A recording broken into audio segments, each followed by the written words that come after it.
¿Qué pensarías si te dijera que, en una de las regiones más áridas y duras de África, el presidente Ibrahim Traoré acaba de presentar un plan para reverdecer el desierto con 2 millones de árboles de lichi, un fruto raro que antaño estaba reservado únicamente a emperadores y nobles de Asia? Un fruto que necesita sol abrasador, viento fuerte y suelo arenoso para desarrollarse bien. Exactamente esas maldiciones que los forasteros siempre creyeron que condenarían para siempre a Burkina Faso. Y ahora, esas mismas dificultades se están convirtiendo en el arma más poderosa del país. Transformar el desierto en un huerto y convertir un manjar de reyes en alimento para cada familia burkinesa. Porque esto es más que agricultura, es una declaración de dignidad. Durante siglos, los forasteros les dijeron a los africanos lo que era posible y lo que no. Dijeron que esta tierra era demasiado seca, demasiado pobre, demasiado rota para levantarse jamás. Pero Traoré mira el mismo sol abrasador, los mismos vientos secos del Harmatán, la misma arena interminable, y no ve desesperación, sino poder. Los lichis aman el sol, prosperan con el viento, beben vida de las mismas arenas que otros llamaban inútiles. Y ahora, un fruto que antes pertenecía solo a los reyes, pertenecerá a cada familia burkinesa, y se exportará con orgullo a Asia, Europa y más allá. Esto no se trata solo de árboles. Se trata de una nación que se niega a inclinarse, que demuestra al mundo que Burkina Faso puede convertir sus desiertos más duros en vergeles de orgullo, riqueza e independencia. Hoy, Traoré proclama: este fruto no pertenecerá más a los palacios de los reyes. Pertenecerá al pueblo. Cada familia de Burkina Faso saboreará esta carne dulce, roja y brillante. ¿Su proyecto? Plantar 2 millones de lichis en las sabanas y zonas semiáridas del país. Muchos creyeron que era una broma, un gesto populista sin futuro. Pero detrás de este anuncio se esconde un plan estructurado, apoyado por ingenieros, agrónomos, jóvenes voluntarios, soldados y aldeanos. Imaginen por un instante las colinas secas del Sahel, convertidas en vergeles verdes. Niños riendo bajo la sombra de los árboles, mordiendo un lichi jugoso, cuando antes a veces no tenían ni qué comer. Mercados locales animados, donde las mujeres venden canastas de frutos antes reservados a las élites. Y más aún, cargamentos enteros saliendo de Ouagadougou rumbo a la India, China o Europa, a precios capaces de levantar toda una economía. Sí, amigos míos, se trata de una apuesta audaz, casi insensata a los ojos del mundo occidental. Pero es precisamente en esa audacia donde reside la esperanza. Este proyecto de $500,000 millones no es solo una plantación. Es un desafío lanzado a la historia, a la fatalidad y a las potencias que pensaban que África seguiría de rodillas. Para comprender el alcance de este grandioso proyecto, hay que volver atrás, a la historia de Burkina Faso y, en general, de la región del Sahel. Durante siglos, estas tierras han conocido la misma lucha, contra la sequía, la pobreza y el agotamiento de los suelos. Nuestros mayores contaban que antaño, mucho antes de la colonización, las llanuras eran más verdes, las lluvias eran más regulares, los rebaños más numerosos, y las aldeas vivían en relativa abundancia. Pero poco a poco, el clima se endureció. Las lluvias se hicieron más escasas. La tierra, agrietada, perdió su fuerza. Las familias tuvieron que aprender a sobrevivir con poco. Un poco de mijo, algo de maíz, unas pocas cabras, y sobre todo, mucho coraje. Luego vino la colonización, cuando los recursos fueron explotados sin miramiento para el futuro. Tras la independencia, el país se enfrentó a una ecuación casi imposible: alimentar a una población creciente con suelos agotados y un clima despiadado. Durante décadas, la palabra hambruna persiguió las conversaciones. Muchos jóvenes, desesperados, abandonaron su tierra natal en busca de oportunidades en otra parte, a menudo arriesgando sus vidas. En esta larga historia de sufrimiento y resiliencia, La sola idea de cultivar un fruto tan delicado como el lichi habría parecido absurda.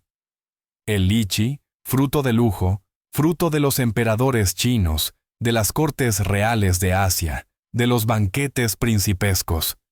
¿Cómo imaginar que algún día crecería en pleno Sahel, en estas tierras de polvo y viento? Y, sin embargo, es precisamente esta audacia la que caracteriza a Ibrahim Traoré. Donde otros ven límites infranqueables, él ve posibilidades. Para él, la dignidad del pueblo burkinés no se construirá solo en la defensa del territorio, sino también en la capacidad de transformar la tierra misma. ¿Por qué el lichi? Primero, porque simboliza refinamiento, excelencia y rareza. Largo tiempo reservado a los poderosos, este fruto siempre ha estado asociado al privilegio. Decidir lo contrario, hacerlo fruto de todo un pueblo, es un gesto político fuerte. Es decir, que Burkina Faso no aceptará nunca más ser relegado al papel de espectador de la historia. Después, porque el lichi tiene un enorme potencial económico. La demanda mundial está en aumento, especialmente en India, China y Europa, donde los consumidores están dispuestos a pagar un alto precio por frutos de calidad, bien cultivados y bien exportados. Traoré entendió que, en esta globalización a menudo injusta, África debía encontrar sus propias armas económicas. El lichi bien podría convertirse en una de ellas. Pero más allá de las cifras, este proyecto lleva consigo una aspiración profunda, la del orgullo recuperado. Imaginen a un niño burkinés que crece sabiendo que los frutos de su país se exportan a las grandes capitales del mundo. Imaginen a una madre de familia que no solo alimenta a sus hijos, sino que también puede vender lichis en el mercado, ganarse la vida dignamente y soñar con un futuro mejor. Esto no es solo una plantación de árboles, es una revolución silenciosa, un cambio de mirada. Porque si Burkina Faso, un país sin litoral, sin riquezas mineras comparables a las de sus vecinos, logra construir una economía floreciente a partir del cultivo de un fruto, ¿quién podrá seguir afirmando que África está condenada a tender la mano? Por supuesto, los desafíos son enormes. La adaptación de los suelos, el riego, la logística de exportación, todo ello exige tiempo y esfuerzo. Pero lo que impresiona es la manera en que Traoré moviliza a toda la nación. Estudiantes, militares, agricultores, todos ponen manos a la obra. El árbol se convierte en símbolo, en promesa, casi en juramento colectivo. En los pueblos, algunos ancianos ya murmuran que esta iniciativa recuerda a las grandes epopeyas del pasado, cuando pueblos enteros se levantaban para construir reinos o defender su tierra. Hoy es una batalla contra la arena, contra la desesperanza, contra la idea de que nada puede cambiar. Y, en el fondo, esta aspiración trasciende las fronteras de Burkina Faso. Habla a toda África, e incluso más allá, porque el mensaje es universal. Donde hay voluntad, visión y una fe inquebrantable, hasta los desiertos pueden florecer. Cuando el presidente Ibrahim Traoré anunció públicamente su proyecto de plantar millones de lichis en las sabanas áridas de Burkina Faso, la primera reacción fue el silencio. Un silencio pesado, casi incrédulo. Luego vinieron los murmullos, las sonrisas irónicas y finalmente las carcajadas. Para muchos, esta idea parecía salida de un sueño imposible. ¿Cómo podría prosperar un fruto tan frágil, asociado a los jardines exuberantes de Asia, bajo el sol implacable del Sahel? Los aldeanos, acostumbrados a la dureza del clima, sacudían la cabeza. Pensaban, tenemos dificultades para cultivar mijo o sorgo, ¿y nos hablan de lichis? En las capitales vecinas, algunos dirigentes se burlaban abiertamente, viéndolo como un golpe mediático destinado a distraer al pueblo. A nivel internacional, los expertos agrícolas, interrogados por la prensa, se mostraban escépticos. Según ellos, los suelos eran demasiado pobres, las temperaturas demasiado extremas y las infraestructuras de riego demasiado limitadas para esperar tal éxito. Incluso dentro de Burkina Faso, la élite urbana dudaba. Los economistas hablaban de un proyecto irrazonable, de un despilfarro de recursos. Algunas voces llegaban a acusar al presidente de populismo, de utopía peligrosa. Se recordaban los numerosos proyectos fallidos del pasado, que se habían quedado en meras promesas. Y sin embargo, Traoré no se dejó conmover. Con su tono sereno y firme, repetía: ayer se decía que África no podía escribir su propia historia. Hoy nos dicen que un fruto no puede crecer aquí. Pero yo creo que si lo queremos juntos, la tierra burkinesa nos sorprenderá. Estas palabras, pronunciadas en un discurso en Ouagadougou, marcaron los ánimos. Porque más allá del lichi, se trataba de una cuestión de dignidad, de orgullo nacional. Tras las dudas, llegó el tiempo de la acción. Traoré transformó su idea en una verdadera movilización popular. El proyecto no quedó reservado a unos pocos expertos. Se convirtió en asunto de toda la nación. En las escuelas, los maestros explicaban a los niños la importancia de los árboles para retener el agua, proteger el suelo y crear sombra. Cada clase recibió algunos plantones jóvenes para cultivarlos como un tesoro. Los niños regresaban a casa orgullosos, contando a sus padres que formaban parte de la revolución del lichi. Los militares, habitualmente movilizados para la defensa del territorio, fueron asignados a una nueva misión: asegurar las zonas de plantación y participar ellos mismos en la siembra. Para muchos soldados, acostumbrados a los combates contra grupos armados, fue una experiencia extraña pero apacible. Plantar un árbol, regar un suelo reseco, era como dejar un arma para cuidar de la vida. En las aldeas, los campesinos, al principio desconfiados, empezaron a colaborar. Ingenieros agrónomos explicaban que las técnicas modernas, riego por goteo, compostaje, cortavientos, podían hacer posible lo que parecía una locura. Se mostraron ejemplos de la India e Israel, donde cultivos exigentes crecían en condiciones similares. Poco a poco, la curiosidad superó a la desconfianza. Incluso las mujeres, durante mucho tiempo apartadas de las grandes decisiones, desempeñaron un papel esencial. Se agruparon en cooperativas para preparar la tierra, aprender a injertar los plantones y pensar ya en futuros productos derivados: mermeladas, jugos, frutas secas. Muchas veían en ello una oportunidad de ganar independencia económica. La atmósfera cambió rápidamente. Lo que antes no era más que motivo de burla, se convirtió poco a poco en una aventura colectiva. En cada región se plantaba, se regaba, a veces se cantaba alrededor de los árboles jóvenes. El lichi se estaba convirtiendo en algo más que un fruto, en un símbolo de esperanza. Por supuesto, las dificultades seguían siendo enormes: falta de agua, ataques de insectos, calor excesivo. Pero ocurrió algo inédito. En lugar de rendirse, las comunidades se apoyaban mutuamente. Inventaban, se adaptaban, perseveraban. Y así fue como surgieron las primeras hectáreas de lichis burkineses, no como un milagro aislado, sino como el fruto, en el sentido literal, de un esfuerzo común. Unos meses después de las primeras plantaciones, la incredulidad comenzó a resquebrajarse. Allí donde se creía que la tierra estaba condenada a la sequía eterna, aparecieron pequeñas hojas de un verde tierno. Frágiles, sí, pero reales. Los lichis habían echado raíces. Para los aldeanos, fue un choque casi espiritual. Ver esas plantas sobrevivir y luego crecer era como presenciar un renacimiento de la tierra misma. Los ancianos, que habían visto su juventud consumirse al ritmo de las hambrunas y las estaciones ingratas, comenzaron a contar. Pensábamos que la tierra estaba muerta, pero solo estaba dormida. Rápidamente, los primeros huertos piloto mostraron resultados espectaculares. Los lichis, protegidos por setos cortavientos e irrigados con moderación, resistieron mejor de lo previsto a los grandes calores. Su follaje denso creaba sombra, retenía la humedad del suelo. A su alrededor, volvió a crecer la hierba. Regresaron los insectos polinizadores. Después llegaron los pájaros. No eran solo árboles los que crecían. Era un ecosistema entero que renacía, y nadie permanecía indiferente.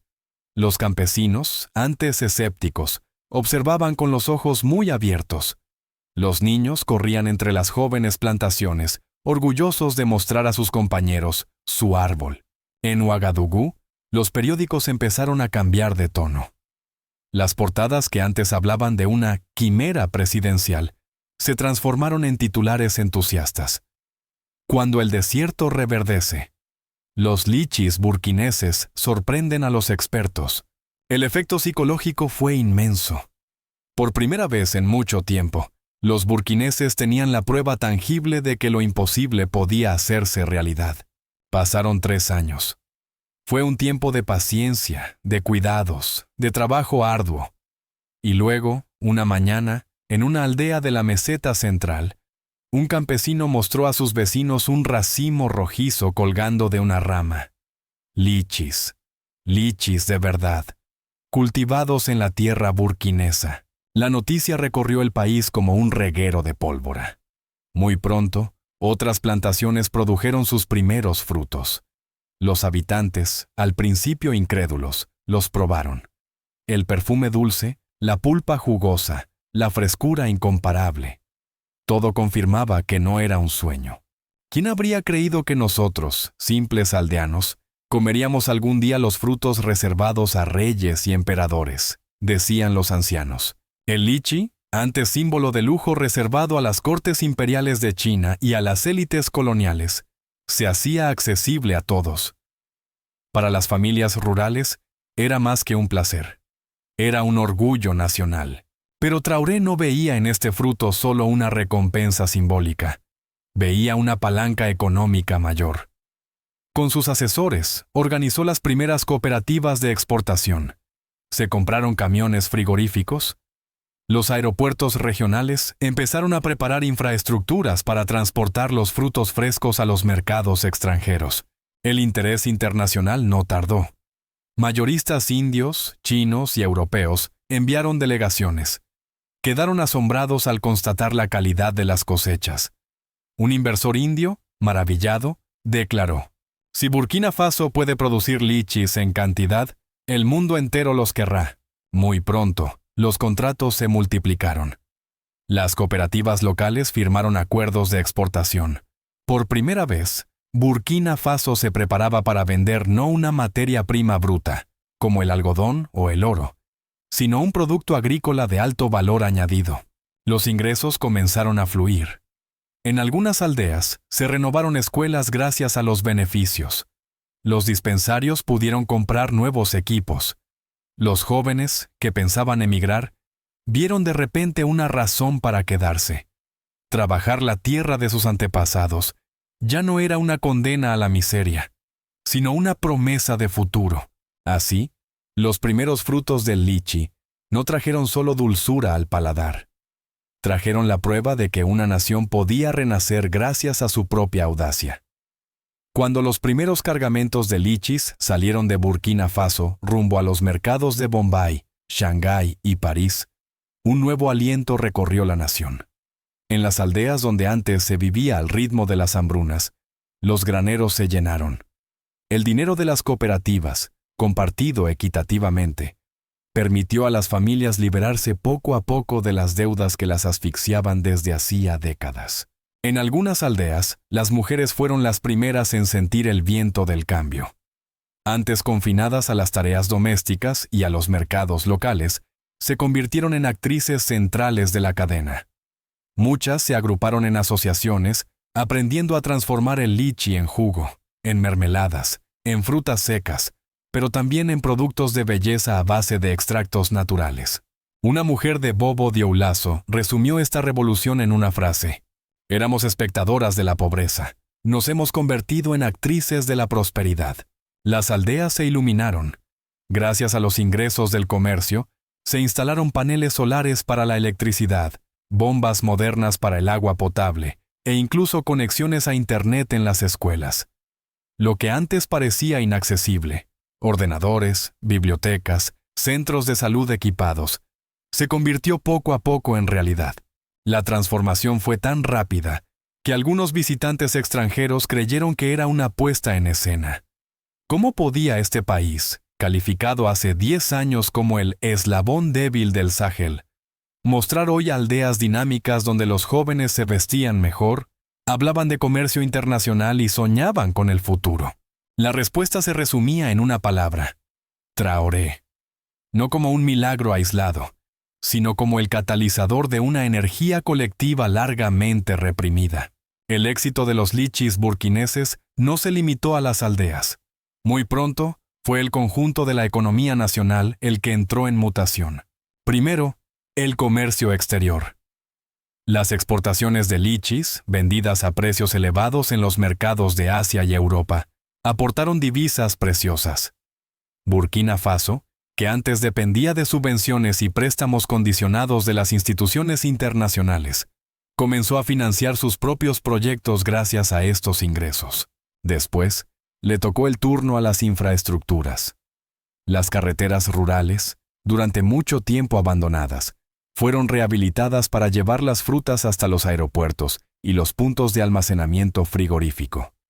Esta red benefició también a otras producciones agrícolas, maíz, sésamo, mangos, que circularon más fácilmente. El Estado, bajo el impulso de Traoré, implementó una política clara. Cada franco obtenido del lichi debía beneficiar a la comunidad. Se crearon fondos especiales para financiar la educación, la salud y la formación profesional. Miles de jóvenes recibieron becas para estudiar agronomía, logística o comercio internacional. Y luego apareció un fenómeno inesperado: el regreso de los jóvenes de la diáspora. Aquellos que habían abandonado el país en busca de un futuro en Europa empezaron a regresar, atraídos por las oportunidades económicas. Algunos aportaron sus competencias en gestión, tecnología o marketing para modernizar la cadena. En las grandes ciudades, surgió una nueva clase media. No estaba fundada en la importación y la dependencia, sino en la producción local y el orgullo nacional. Los burkineses comenzaron a consumir más sus propios productos, reduciendo así la dependencia de las importaciones costosas. Por último, en la escena internacional, Burkina Faso ganó una nueva imagen. Ya no era un país que se asociaba únicamente con la pobreza y los golpes de Estado, sino un ejemplo de resiliencia e innovación agrícola. Delegaciones de Níger, Malí, pero también de Senegal y Etiopía, vinieron a observar el milagro del lichi. Algunos analistas compararon este proyecto con la revolución del café en Etiopía o del cacao en Costa de Marfil, pero con una diferencia mayor. Esta vez, los beneficios no se concentraban únicamente en manos de las élites. Gracias a las cooperativas locales y a la vigilancia del gobierno, el dinero llegaba realmente hasta las aldeas. La economía burkinesa, antes prisionera de la dependencia y de la deuda, cambiaba de rostro. Descubría una nueva identidad, la de una nación capaz de crear riqueza a partir de su propio suelo, con su propia fuerza colectiva. El éxito fulgurante del programa del lichi trajo esperanza y prosperidad, pero también planteó desafíos formidables, pues todo cambio profundo sacude equilibrios establecidos. Primero, estuvo la cuestión de las infraestructuras. Transportar frutas frágiles como el lichi a través de carreteras polvorientas y a veces impracticables no era tarea fácil. En la temporada de lluvias, algunos convoyes quedaban bloqueados durante días enteros, comprometiendo la calidad de los cargamentos. Los campesinos temían que los esfuerzos realizados en el campo quedaran reducidos a nada por una simple tormenta tropical. Después, la burocracia. Algunos funcionarios, acostumbrados a la sombra de la lentitud administrativa, veían con malos ojos el impulso de modernidad. Retrasos en las autorizaciones, molestias aduaneras o incluso intentos de corrupción vinieron a veces a frenar el entusiasmo de las cooperativas aldeanas. Traoré tuvo que martillar un mensaje claro. La revolución del lichi no toleraría ni pereza ni desvíos. También surgieron celos sociales. En las aldeas, las familias que habían plantado pronto prosperaban más rápido que las demás. Las diferencias de ingresos, aunque modestas, crearon tensiones. Algunos acusaban a sus vecinos de favoritismo o de acaparamiento de tierras. Los jefes tradicionales y las asociaciones locales tuvieron que intervenir para mantener la unidad y recordar que el proyecto pertenecía a todos. Pero el mayor desafío interno fue quizás psicológico: salir de la resignación. Durante décadas, los burkineses se habían acostumbrado a esperar la ayuda exterior. Ver sus propios campos producir una riqueza internacional parecía casi irreal. Hizo falta tiempo y mucha pedagogía para convencer a la población de que este éxito no era un fuego fatuo, sino realmente el fruto de su propio trabajo. Si los desafíos internos podían superarse mediante la voluntad colectiva, las presiones externas resultaron más complejas. Las grandes potencias, acostumbradas a ver a Burkina Faso como un país dependiente, comenzaron a preocuparse. Los lichis burkineses amenazaban con competir con ciertas producciones tradicionales de Asia o Madagascar. Los grupos de presión de la agroindustria se movilizaron entre bastidores en los mercados europeos para imponer normas sanitarias cada vez más estrictas, a veces irreales para un país en desarrollo. Algunos periódicos occidentales insinuaron que la cadena no era sostenible o que corría el riesgo de destruir la biodiversidad local. Detrás de estas críticas se escondían a menudo intereses económicos contrariados. Además, la decisión de Traoré de vender prioritariamente a los países de Asia, especialmente a la India y a China, irritó a ciertas cancillerías occidentales. Se acusó a Burkina Faso de alejarse de sus socios tradicionales. En algunas reuniones internacionales, los representantes burkineses sintieron la frialdad de las miradas y el aislamiento diplomático. Pero la presión no fue solo diplomática. Circularon rumores sobre intentos de sabotaje económico, retrasos voluntarios en las entregas de material agrícola, bloqueos de acceso a ciertas tecnologías e incluso campañas de desinformación para desalentar a los inversores extranjeros. Y sin embargo, a pesar de estos obstáculos, el proyecto se mantenía firme. Porque Traoré había comprendido algo esencial. Un árbol frutal no crece en un día, pero una vez arraigado, nadie puede arrancarlo sin arrancar la tierra misma. Para contrarrestar las presiones externas, activó dos palancas estratégicas: la unión regional y la diversificación de las asociaciones. Con Malí y Níger, reforzó la alianza AES, transformando una cooperación militar en un verdadero bloque económico. Y con socios variados, India, China, Rusia, pero también Brasil y Turquía, multiplicó los acuerdos comerciales, para que Burkina Faso nunca dependiera de un solo mercado. Así, a pesar de las tormentas internas y externas, la revolución del lichi continuó abriéndose camino, demostrando que ningún obstáculo podía sofocar una voluntad nacional cuando está profundamente enraizada en el pueblo. El tiempo ha pasado, y las primeras grandes cosechas de lichi han cambiado el rostro de Burkina Faso. Lo que al principio parecía una idea descabellada, plantar huertos de un fruto antaño reservado a las cortes reales de Asia, se ha convertido en una realidad tangible, dulce y roja como el propio fruto. Hoy, los mercados locales rebosan de canastos llenos de racimos brillantes, y en las aldeas, las familias prueban por primera vez la abundancia. Pero más allá de los frutos, es el legado dejado por esta revolución agrícola lo que alimenta las conversaciones y los sueños. El impacto más visible es económico. Las exportaciones hacia Europa, India y China aportan ingresos que se creían imposibles hace apenas 10 años. Se construyen carreteras, se renuevan escuelas, se equipan dispensarios gracias a los beneficios.